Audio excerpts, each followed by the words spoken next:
This video is made possible by the free-to-play action game Crossout. Check out the game through the link in the description below, and you can start with 3 extra weapons or a vehicle cabin just for registering. Considered to be little more than a historical curio today, the early 18th century Puckle Gun was nonetheless one of the most advanced firearms of its age, capable of firing one shot every 6 seconds in an era when even the most highly skilled soldier equipped with a musket typically topped out at a rate of about one shot every 20 seconds. Invented by one James Puckle Esquire, an English lawyer and essayist, the Puckle Gun was a flintlock weapon capable of turning a man's insides into a cloud of viscera. Its most unique feature was a rotating cylinder that allowed it to overcome the inherent issue that plagued all flintlock weapons of the era: a glacial rate of fire. More akin to a modern revolver, the gun is nonetheless often described inaccurately as the first machine gun. In fact, it was amongst the first, if not being the first gun to ever be called that, when, in a 1722 shipping manifest, it was noted that the ship had on board 2 machine guns of Puckles. Curiously modern-looking in its design, the Puckle Gun boasted a 3-foot-long barrel and was designed to sit atop a tripod. It could also swivel and be aimed in any direction extremely rapidly with little effort by the operator due to how well balanced it was. Once the prototype was completed in 1717, Puckle approached the British Navy, who at the time were having a lot of trouble with Ottoman pirates. You see, the large broadside cannons their ships were equipped with were a poor weapon of choice to use against tiny, fast-moving vessels that could quite literally run circles around the bigger craft. Puckle felt his gun was perfect for this use case. Ships could quite easily have several of the Puckle guns mounted all around the perimeter of the deck and fire at approaching pirates with incredible speed for the age. Intrigued, officials from the English Board of Ordnance were sent to observe a demonstration of the gun in 1717 in Woolwich. Unfortunately for Puckle, while they were reportedly impressed with the speed at which it could launch projectiles of death and how quickly it could be reloaded, they decided to pass. Their objections to it were primarily that it featured an unreliable flintlock system and it was too complex to be easily manufactured, including requiring many custom-made components that gunsmiths at that point didn't have. All of this combined to make it a difficult thing to mass produce. On top of that, it didn't exactly lend itself to a variety of tactical situations due to its size. Unperturbed at the initial rejection, Puckle continued to refine the design, patenting a better version of the gun a year later in 1718. Said patent number 418 describes the gun as being primarily for defensive purposes and notes that it is ideal for defending bridges, breaches, lines and passes, ships, boats, houses, and other places from pesky foreigners. A natural salesman, Puckle went as far as putting advertising of sorts right in his patent, with the second line of the patent reading, "Defending King George, your country and laws is defending yourselves and Protestant cause."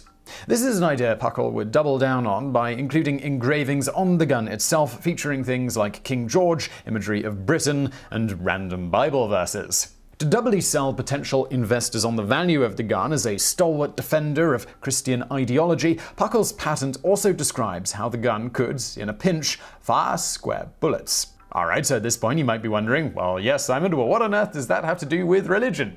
Puckle thought that square bullets would cause significantly more damage to the human body and believed that if they were shot at Muslim Turks, who the British were fighting at the time, it would, to quote the patent, convince them of the benefits of Christian civilization. The gun could also fire regular round projectiles too, which Puckle earmarked as being for use against Christians only. On top of that, it also fired granados shots, essentially comprising of many tiny bullets, for when you really wanted to ruin someone's day. Puckle began selling shares of his company to the public in 1720 for about £8 a piece, which is about £1,100 or $1,600 today, in order to finance construction of more advanced Puckle guns, one of which was demonstrated to the public on March 31st, 1722. During said demonstration, as described in the London Journal, one man discharged it 63 times in 7 minutes, though all while raining, and it throws off either 1 large or 16 musket balls at every discharge with great force. Despite the impressive and reliable display, the British military on the whole was still uninterested in the newfangled technology. That said, there was at least one order placed by then Master General of Ordnance for Britain, Duke John Montagu. He ordered 2 guns to bring along in an attempt to capture St. Vincent and St. Lucia in the Caribbean. Whether these ever ended up being used or not is not clear. Whatever the case, the 2 Puckle guns in question are still around today and can presently be seen at Boughton House and Beaulieu Palace, homes once owned by Montagu. As for Puckle, he died in 1724, never seeing his gun levelled against the enemies of King George, much to the relief of 18th century Turks everywhere. Summing up his failed invention and company, one sarcastic reporter for the London Journal quipped that the gun had only wounded those who have shares therein. Burn. Now we've got some bonus facts for you coming up in just a minute, but first let me mention today's rather fitting sponsor, and that would be Crossout. Fitting? But why? And that's because Crossout is a vehicle combat game, but the big difference is that you get to make your war machine, and this isn't one of those, well, yeah, you get to make it, but really what you're limited to is just choosing the ammunition, so there's that. This is actually a full-on construction game. What you do is you take a main structure and then you build it up from there. You're not just choosing your ammunition, you are adding whatever you want on there. Railguns, rocket boosters, really up to you what you make from scratch.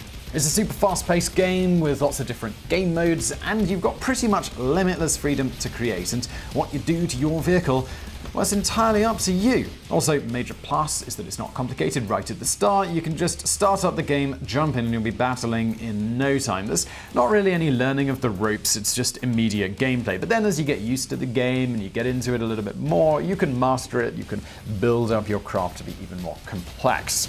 So join us on the battlefield for free, by the way, using the link in the description below. PC, Xbox One, PS4, it's all there. Also, going through that link gets you a free starter set with 3 extra weapons or a vehicle cabin, all is just a bonus for registering. And doing that really is the best way that you can support what we do here at Today I Found Out, and it won't cost you a penny. And our sponsors really do make this whole thing possible. Thanks to Crossout for sponsoring, and let's get into those bonus facts, shall we?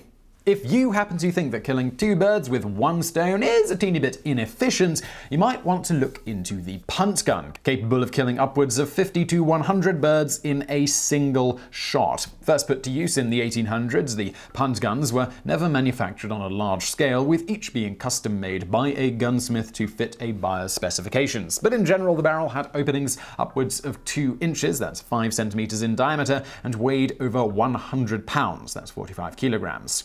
They generally could fire more than a pound of shot at a time and usually measured over 10 feet, that's 3 meters long. As you might imagine from this, they were too heavy and the recoil was too strong for a hunter to fire them by hand. Instead, they were usually mounted to small, often flat-bottomed boats known as punts. Hunters aimed the gun by maneuvering the boat into position 1 or 2 dozen meters from their targets, and then they would fire. As an example of how effective this was, a market hunter in the eastern United States, Ray Todd, claimed he and 3 other hunters with punt guns managed to kill 419 ducks in one night in a single volley after encountering a huge flock over a half-mile long and nearly as wide. After the first volley, he stated, "The birds flew off a short distance and began to feed again. We made 3 more shots that night. By morning, we had killed over 1,000 ducks. They brought $3.50 a pair in Baltimore, and it was the best night's work we had ever done." Not surprisingly, in the years after market hunters began using the punt guns, the population of wild waterfowl began to decline in the United States dramatically. Sportsmen who hunted for personal use of the killed waterfowl rather than for profit like the market hunters began advocating for hunting regulations and limits. In response, many states in the US outlawed the use of punt guns by the 1860s, while the Lacey Act of 1900 and the Migratory Bird Treaty Act of 1918 effectively ended their use in the country. That said, punt guns are still legal in the United Kingdom, though their barrels are restricted to a diameter less than 1.75 inches. Hunters must also have a permit from the government for the gun and black powder, and they must adhere to strict hunting seasons. All this hasn't proved much of a problem, as there are only a few dozen currently used punt guns left in the UK today. So I really hope you found that video interesting. If you did, give us a like below. Also, check out Crossout. It's free, that supports the show. Good things to do. And as always, thank you for watching.